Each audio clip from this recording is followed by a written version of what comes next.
Hi, everybody. Welcome to Safe Option Strategies presentation of moving markets. It is July 1st. Welcome to the second half of the year. I'm Jeffrey Dunyan. Glad to be with you here. The U.S. markets have been closed for a couple of hours now, and kind of a mixed day in the markets.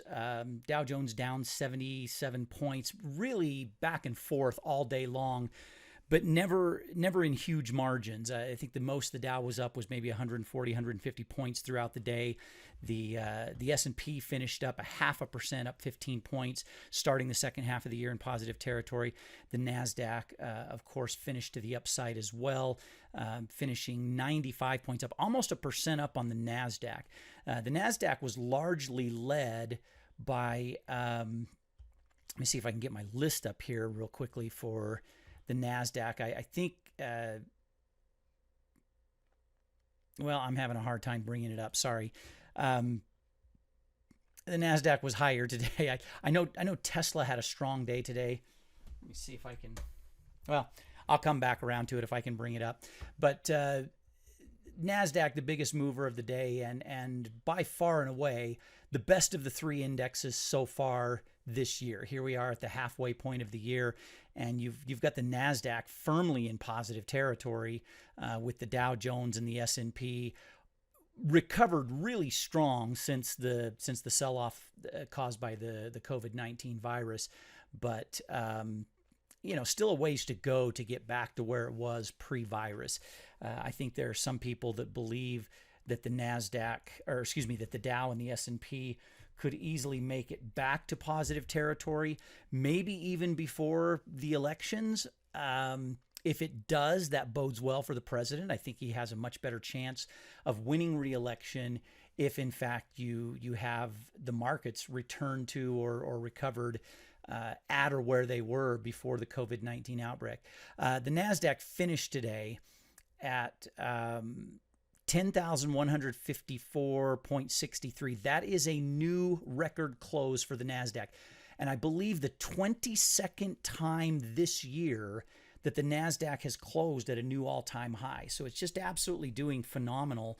And really, you talk about a V-shaped recovery. I still laugh at an article about 3 weeks ago because this recovery, really, it started around the 24th, 25th, 26th of March. You got a little past the midway point in March when the market was finished going down. Had one really strong week in the end of March. The last half week of March and the first half week of April saw a little pullback. And then the Nasdaq has just been off to the races since then, beginning on probably April 4th or 5th, going... the Nasdaq was down around 7,300 points on April 4th or 5th. And the Nasdaq finished today, like I said, at 10,154. So take that 10,154. I'm doing this on my calculator here. 10,154 minus the 7,300 that it touched. And it didn't finish at that level, but it touched there, and it was lower than that in the previous couple of weeks. But let's go to the first week of April when it touched down to 7,300 points. That's a gain of 2,854 points through the month of April, May, and June. So you've got 3 months, and if you want to be technical, 2 months and 3 weeks, because it was a half a week of April that it really started to do that. 2,800 and some change divided by the 7,300 that it was down. You're talking about around a 40% gain through April, May, and June. Now, that is on record as one of the best second quarters in the history of the U.S. market. Granted, the first quarter was one of the worst in the history of the market because of how far things fell from mid-February to mid-March. You had a decline there that was upwards of 35%. So, yeah, the Nasdaq has gotten everything back and then some. The Dow and the S&P, still a little ways to go, but both very solid recoveries, and that's optimistic news. Things that moved the market today. There were several pieces of economic data that came out today that helped move the markets, mostly in an upward direction. Like I said, with the exception of the Dow Jones, mostly in an upward direction today.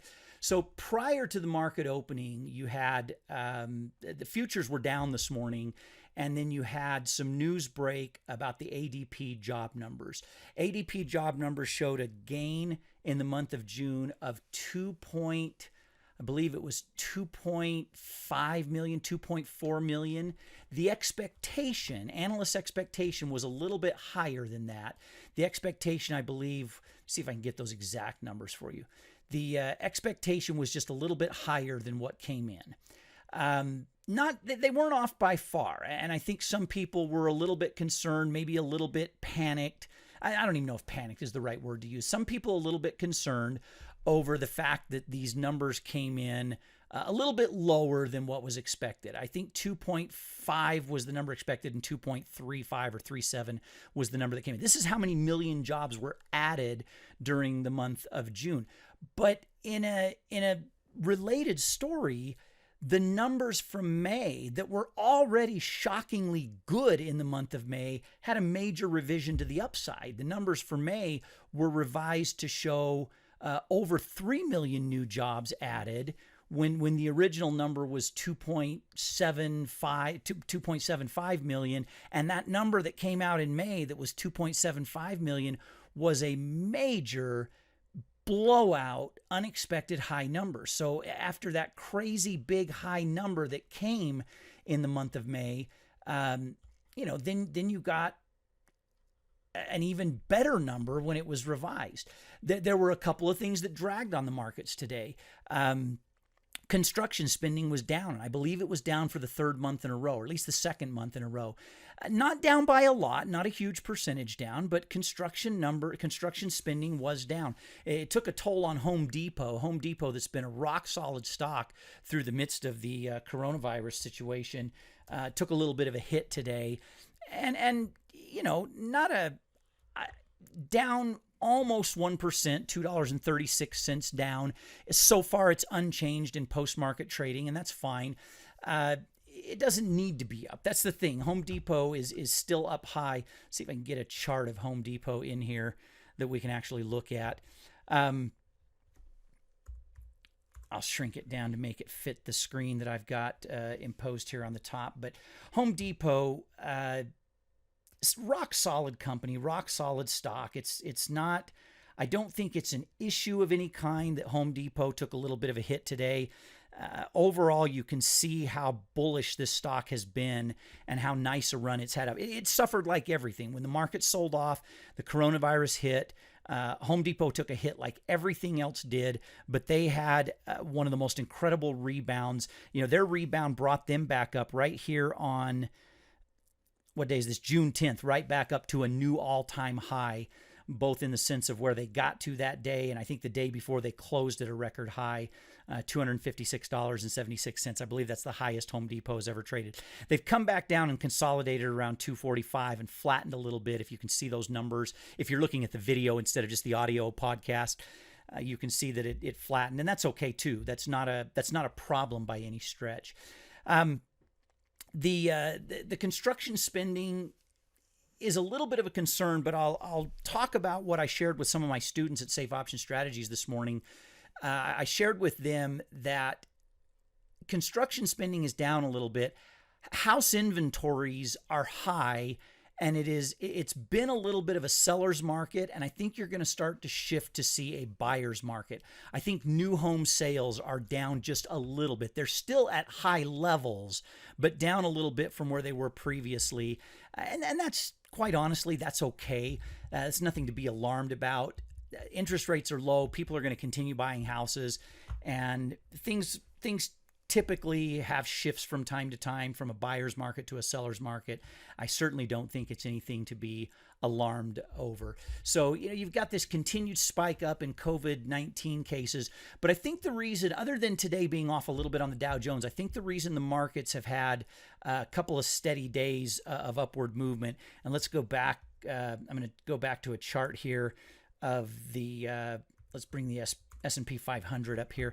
We go back to a chart of the S&P, and you've got these last 3 days in a row have all been very solid moves to the upside, still in a pretty tight range, trading between 3,000 and maybe 3,150 on the S&P for about a solid 2, almost 3 weeks now.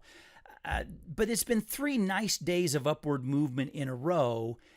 And in spite of the fact that the market, the S&P for sure, has been able to shrug off a lot of concerns about the COVID-19 virus. There's spikes in cases, but the death rate is going down. The increased number of cases is largely due to how many more people are being tested. And the disease is spreading mostly in younger people who are not nearly as at risk for the most severe consequences of the disease, the most severe symptoms and potential death. That's not the group that's being hit with it. The group that's being hit with is a younger group that just, the older group that is more susceptible to those things are not where the majority of new cases are coming from.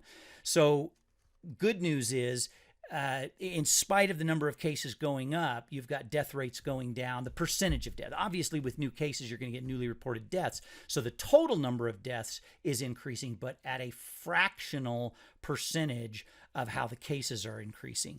And so that's creating a situation where the percentage of death is going way down. I've said this a couple of times. I'll repeat it. I think it bears repeating. When this thing is over, when we're past this and we get to the point where we're kind of not keeping track as much, I believe you're going to find that the death rate for COVID-19 is slightly different. Higher or lower, it's going to be fractionally different than the death rate for typical seasonal flu. I really think that's where we're going to end up. So that's the thing you've got going on that's moving the markets. Overall, not a bad day, even though the Dow took a little bit of a break.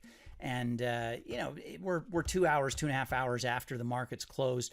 Futures are down a little bit for tomorrow, but hey, it's kind of meaningless right now because news can break and things can happen overnight that will change what goes on tomorrow, almost a guarantee. So a couple of other things that happened today, that I believe the House of Representatives passed an extension of the deadline for small businesses to apply for coronavirus relief. They now have until August 8th that they can continue to apply for that. There is legislation in the works right now to get another round of stimulus checks out to people. I really hope the government is a lot, and this is kind of a silly thing to hope for, because when I'm about to say I hope the government is a lot smarter in what they do this next time around. And as I'm about to say that, I realize how foolish that sounds, because the expectation that the government is going to be smarter about anything is kind of a fool's errand. The first round of stimulus checks were needed, but they were needed in a better way than what they went out. The problem I have with them is not that people got checks. The problem I have with them is that a lot of people got checks who did not need checks. You had checks going to everyone who had paid taxes, to seniors who were getting Social Security and hadn't paid taxes. The Democrats are going to push heavily for a second round of checks to go out to illegal aliens that are in the country. They're going to want checks for everybody. Let's just write checks and send money, write checks and send money. The problem with that is you've got a lot of people who their work life has changed. They're working from home instead of commuting. They're having to wear a mask. They haven't had hours cut back. They're not getting a smaller paycheck than they got. They might have taken a temporary hit in their 401k, but they're years away from needing to tap into that and use that. So one of the issues that I have is that a whole lot of people got checks who simply didn't need them. Now, I don't begrudge those individuals who got the checks. I don't have a problem with them getting the check and putting in savings, putting it in the market, spending it, whatever they want to do with it. That I don't have an issue with. What I have an issue with is that those are my tax dollars. They're your tax dollars, and they're going to people who don't need it. I shared this once before on a previous podcast, but I'll share it again because I'm so hopeful the government will do it different this time around. I look around my neighborhood. I look around my immediate circle of friends and acquaintances and people that I associate with on a regular basis. I'm aware of a couple of them who have either seen an outright layoff or just a reduction in the hours that they're working. A couple. Out of 75 to 100 people that I am acquainted with. These are family members. These are friends. These are my social circle, people I go to church with. I'm aware of a couple of them. the majority of them that I know have not been financially impacted by this COVID-19 virus, but they got checks in the mail. They got checks that they didn't need.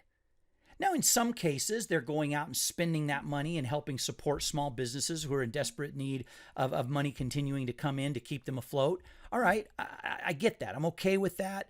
Some of them are putting it into savings. Some of them are saying, hey, the next time we get a lockdown, I might not be so fortunate as to keep my job. So I'm going to put this money away for a rainy day. I don't have a problem with that either. What I have a problem with is they didn't need the check in the first place. The government just sent them out. A lot of people got money who didn't need it. I would have been happier seeing more of that money go to keep a small business alive who now has completely closed their doors and will never reopen because the financial impact has been too devastating. I'm more upset with even medium-sized to larger companies who had massive number of layoffs, and things have changed in a way that they might not ever be able to bring those people back on. Some of those jobs may be lost forever. If they had more money coming to them in the way of this relief money from the government, that might not be the case. They might be able to do some things to bolster their business to where they could bring everybody back. They don't have to keep anyone permanently laid off.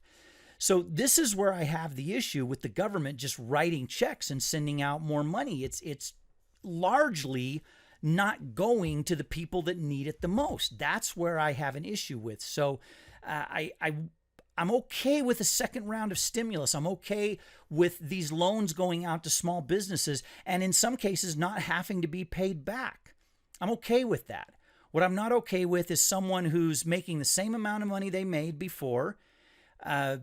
Their lifestyle hasn't, if anything, they're saving money on commuting to work. They're spending less money eating out because they're at home. I think I mentioned this in a previous podcast. I'm going to say this again. There was a story a few weeks ago about how the average person who's changed their work from going to a job at an office where they have to commute and go to an office to now working from home, that they're spending an average of, it was $100 to $150 a month more, that their expenses have actually increased. And I'm sorry, I believe that is a blatant lie. I think that has been completely misreported, and I think the numbers are off. And here's why.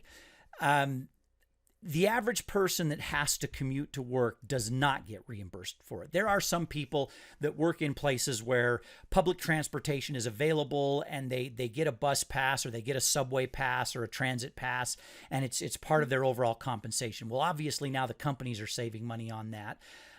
But those individuals aren't replacing that. They're not suddenly having to spend money that they weren't having to spend already because they're working from home now. So that's a net wash. Most people, if you go to any medium average size office, 20, 30 people in a department, and maybe it's a big company and there's hundreds of people that work in the building, but maybe you've got a small business where 10 to 15 to 20 people are the total number of people that work in that office. I'm telling you from personal experience, the majority of them do not bring lunch to work. The majority of them are eating out every single day. And I'm sorry, if you're spending more money buying groceries to put in your refrigerator and having lunch at home than you are spending eating out, then you are an idiot shopper. You absolutely do not have a concept of how to go to the grocery store and buy things for one lunch that you would eat out with your coworkers at Chili's or Applebee's. You can go out and buy groceries that'll make you lunches for that entire week. If you can't do that, if you're incapable of doing that, you need some basic economics 101 lessons on how to go out and grocery shop. So I just don't buy it. People say their utilities are higher at home. How? You spending a little bit of electricity that you weren't spending before? Running a computer all day long hardly puts a dent in your electricity budget. Now, if someone is having to pay for higher speed cable to be able to have online meetings, higher speed internet, if someone is being forced to do that, I can almost guarantee their company is compensating them for that. So I'm just not buying it that the average person who's gone from working in an office to working at home is now having to pay more money than they used to pay for their average household expenses. I don't believe it. I think it's absolutely phony. All right, let's shift gears a little bit to some stuff going on politically. There's so much. I don't even know where to start. Actually, you know what? Let's do this. Today I'm going to do something a little bit different. Instead of talking about some of the political things that are going on and some of the things that I have a tendency to get on a little bit of a rant of, let's talk about some things coming up in the next few days. This coming Saturday is the 4th of July. It is my favorite holiday. It surpasses Christmas. It surpasses New Year's. It surpasses Memorial Day, Labor Day, Valentine's Day, Thanksgiving, 4th of July. And I love all of those holidays. I absolutely love celebrating different things in our country, different things in our culture. I'm a big holiday person. I love what these holidays stand for. But none of them are as meaningful to me as the 4th of July. You can see, for those of you that are watching the video podcast, you can see I have my U.S. Army hat on today. I'm going to be wearing different Army hats on my podcast tomorrow and Friday.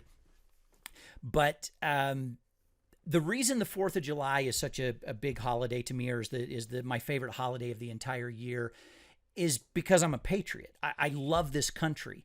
And I'm not saying I'm a better patriot than other people. I'm just telling you I'm a patriot. I love what the founding fathers risked their lives for. I love what soldiers over the years, through various wars that we've been involved in, World War I, World War II, the War of 1812, the Revolutionary War, Korea, Vietnam, the war in Afghanistan, the ongoing war on terror, the Cold War against Russia. Men and women in this country who have donned the uniform, and also a lot of innocent civilians, if you want to talk about 9/11, if you want to talk about some other terrorist attacks, have given up their lives, or they've been permanently injured, permanently maimed, to defend our right to live the way we live. And one of those rights that we have is being completely misused. It's being completely abused, and some of our other rights are in severe jeopardy because we are our politicians primarily. It's mostly our politicians, but let's be honest, our politicians have the ability to set laws and to govern in ways that will affect us for the rest of our lives and for generations to come. And right now, our politicians, Republican and Democrat, this is not a thing where it's all the Democrats' fault or it's all the Republicans' fault. It's all liberals. It's all conservatives. This is politicians. They are being led around by the nose by a small group of rioters and thugs and lowlifes and scumbags who have a messed up, screwed up political agenda. And our politicians right now are scared to death of this small, loud mob. And what frightens me is that the mob by themselves cannot change fundamentally the way we live unless they scare the politicians into doing some idiotic and moronic things. And folks, politicians by nature are narcissists. They are shallow thinkers. They have a and this is generally speaking, there may be a few exceptions out there, but politicians are egomaniacs whose number one goal, above everything else, above anything they tell you that sounds benevolent and altruistic, politicians' number one goal is to stay in office and continue to be reelected. That is what they are after more than anything else. Think back to your days in high school or junior high, and think about those kids in high school and junior high who their entire life evolved around their level of popularity. And in most cases, these were not the smartest kids in the class. These weren't the kids pulling the best grades. These weren't the kids involved heavily in service projects, unless it made them a little more popular at times. These are the kids who were the shallow thinkers. These are the kids who, the prom king and queen. And again, I'm generalizing. I'm not saying every single person that was a prom king or queen or student body president falls into this category. I'm talking generally. These are the people whose lives depended on how popular they were at school. These are our politicians today.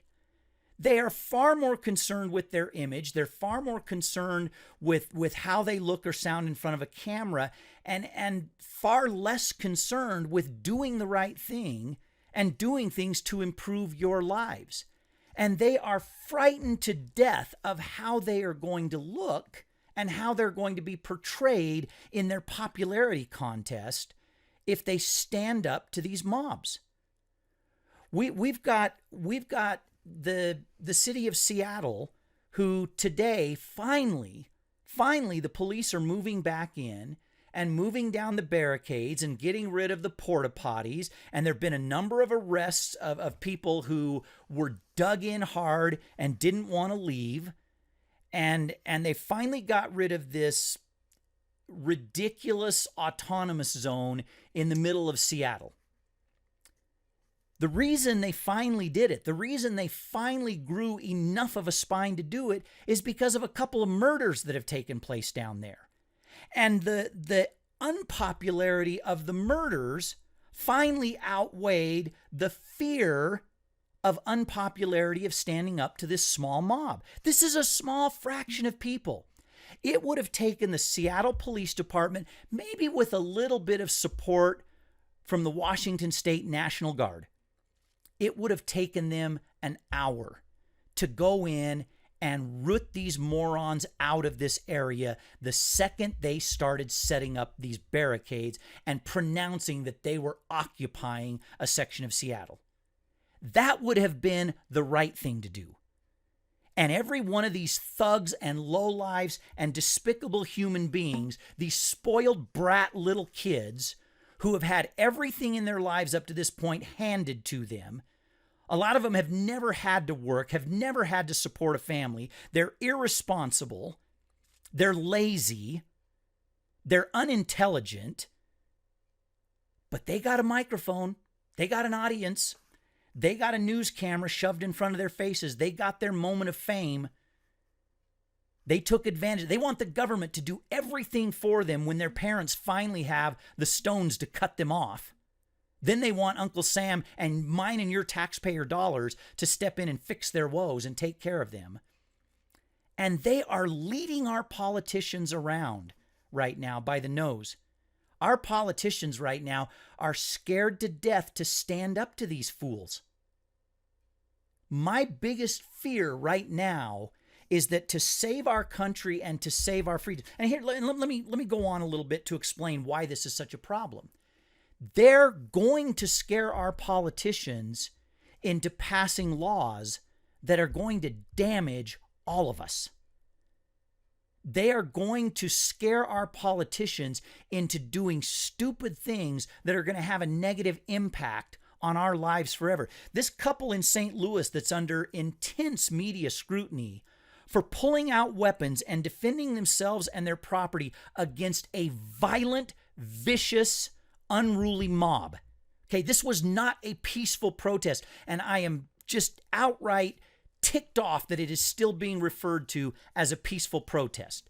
The second those thugs broke down a cast iron gate to come into a neighborhood, that no longer can hide under the cloak of a peaceful protest. This was an unruly, violent mob of thugs. And a couple brought out their AR-15 and their handgun and stood on their porch as this mob got within 20 feet or so of their home and basically kept this mob from attacking them in their home. And the couple is being vilified now as if they've done something wrong. Wait until these Antifa and Black Lives Matters and these young punk, disgusting, filthy human beings scare our politicians into doing away with the Second Amendment. What happens then? What's going to happen then? Wait until they change free speech laws to only allow free speech that is conducive to their message. Now, the media is already trying to scare you, and the woke crowd and the cancel crowd are already trying to scare you into labeling your free speech as hate speech or as racist if it doesn't conform to what they think is correct. But wait until it's taken away from you completely. Wait until you're put in jail because you speak out against the government and the ruling class of Democrats and liberals that largely support these thugs. I'm gonna leave you with something, because I have a tendency to rail on liberals and Democrats.